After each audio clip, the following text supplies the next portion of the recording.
Buenas noches con todos. El día de hoy mi grupo va a presentar el tema de vectores. Pero antes que nada, ¿qué es un vector? Es la representación de una magnitud vectorial. Y esta se simboliza a través de una flecha. Se denota con una letra en negrita o con una flecha de izquierda a derecha en la parte superior.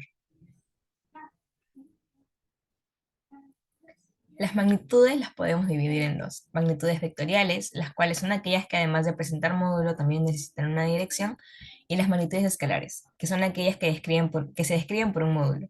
Esto quiere decir que únicamente se representa el número acompañado de una unidad de medida. Como propiedades de los vectores tenemos a la dirección y al módulo. La dirección a su vez se divide en dos: la orientación, que hace referencia a la inclinación de la recta que contiene el vector, y se representa la cual representa el ángulo entre ella y el eje de referencia. Se pueden usar los ejes X, Y y Z. Y el sentido, que es hacia dónde se dirige el vector. Se indica con la punta de la flecha. El módulo además es el que representa el tamaño o longitud del vector. Ahora les hablaré acerca de la descomposición de un vector. Para hacer operaciones con vectores es necesario representarlos matemáticamente con una serie de coordenadas, tantas como dimensiones tenga el espacio en que se representan. Aquí podemos observar el vector A con tres dimensiones, a X, a Y y a Z. El módulo de un vector es la longitud del segmento orientada que lo define. El módulo de un vector es un número siempre positivo y solamente el vector nulo tiene módulo cero. Como podemos ver, los componentes de un vector en el plano a X a Y. Vector unitario. El vector unitario es un vector de módulo 1 y de la misma dirección que el vector original. Los tres vectores unitarios más comúnmente usados son los que corresponden a los ejes X, Y y Z, positivos, denotados por las letras I, J, K respectivamente.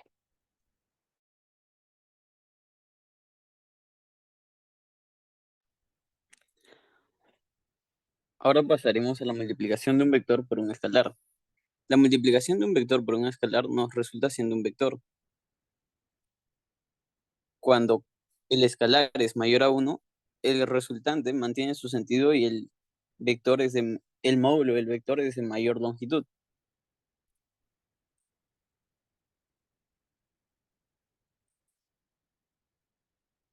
Cuando el escalar es menor y mayor a 0, el vector resultante mantiene su sentido, pero el módulo es de menor longitud al inicial.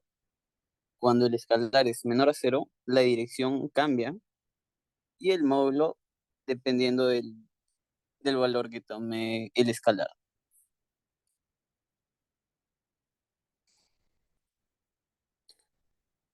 Adición y sustracción de vectores. La suma de vectores se denomina vector resultante. Hay dos formas para hallar el vector resultante. Tenemos el método geométrico y el método analítico. El método geométrico consiste en unir una de las puntas de dos vectores a sumar con el final del otro vector. El método analítico, si sumamos o restamos por cada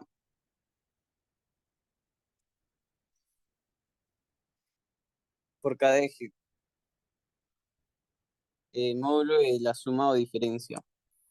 Como podemos ver aquí, el módulo de la suma o diferencia es el a más b en valor absoluto, que va a ser igual a la raíz cuadrada de un a absoluto al cuadrado más b absoluto al cuadrado más menos a por b valor absoluto por el coseno del ángulo que tengamos.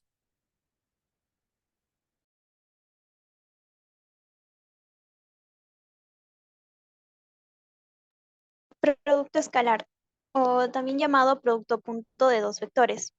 Para este caso se tiene dos vectores, como podemos ver A y B, con sus respectivos componentes. El producto escalar está representado por un A y un B, que se vendría a ser igual a la multiplicación del primer componente del vector A por el primer componente del vector B. Así, y más la multiplicación del segundo componente del vector A y el segundo componente del vector B y de igual forma con el tercer vector. Esto a su vez sería igual a la multiplicación del módulo del vector A por el módulo del vector B por coseno del ángulo que forman estos dos. Dicho ángulo, cabe resaltar, está dentro del rango de 0 y 180 grados.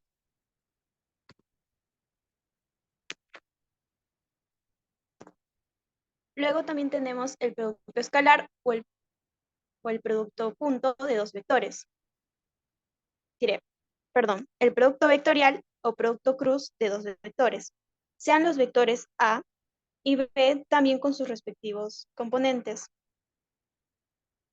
donde el producto vectorial está representado a través de cada uno de los componentes de estos.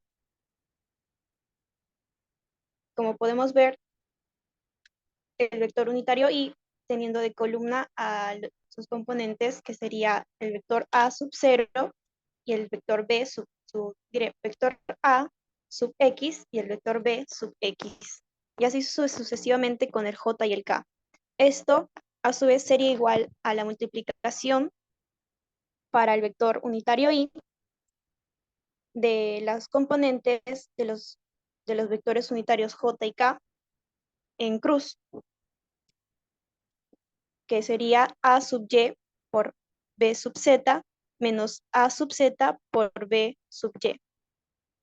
Esto también a su vez se suma con el vector unitario J, que también presenta la misma forma de multiplicación en cruz de los otros vectores unitarios. Y de igual forma con el vector unitario K.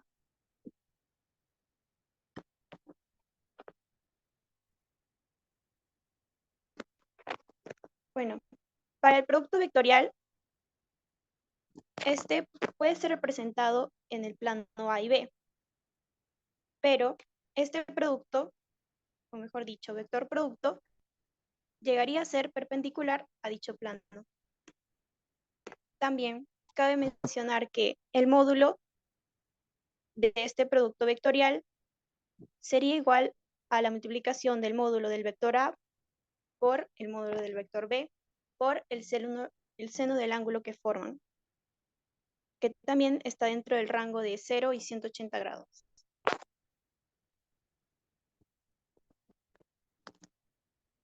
Bueno, la regla de la mano derecha. Esta regla consta de utilizar la mano para así poder representar el vector producto, que en este caso vendría a ser C y el dedo pulgar, mientras que los demás dedos vendrían a representar el ángulo de rotación que tiene el vector A hacia el vector B. Este vector producto, que es C, llegaría a cambiar de signo si es que se coloca la mano de tal forma que el dedo pulgar indique hacia abajo.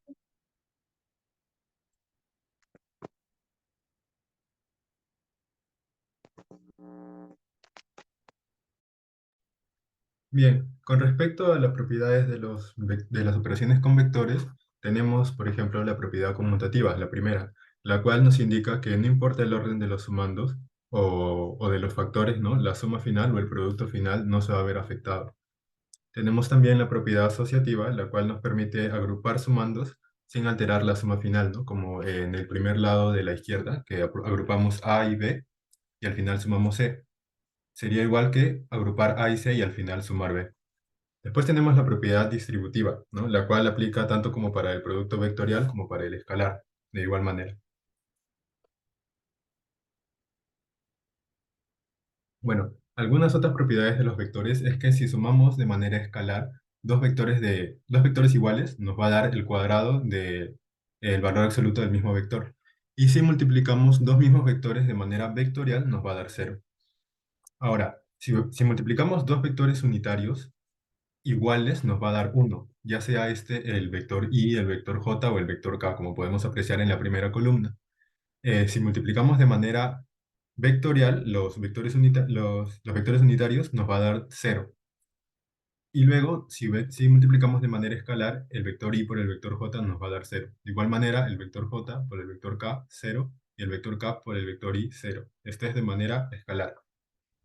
Ahora, si multiplicamos de manera escalar, el i por el j nos va a dar el vector k, el j por el k, el vector i, y el k por el i, el vector j. Bien, algunos ejemplos de magnitudes vectoriales. Tenemos, por ejemplo, la normal, que es la fuerza con la que una superficie, o el piso en este caso, la rampa, empuja a un objeto que está apoyado sobre este, en este caso, el señor. Tenemos la fuerza de empuje, que es otra magnitud vectorial, ya que tiene dirección y magnitud misma, que es la fuerza con la que la enfermera está empujando al señor. Y tenemos el peso, que es otra magnitud vectorial, que es la fuerza con la que la Tierra atrae a todos los objetos. Y bueno, asimismo también tenemos las magnitudes escalares, como el tiempo y la temperatura, que si bien tienen magnitudes y se pueden contar, estas no tienen dirección, por lo tanto son escalares. Eso es todo, muchas gracias.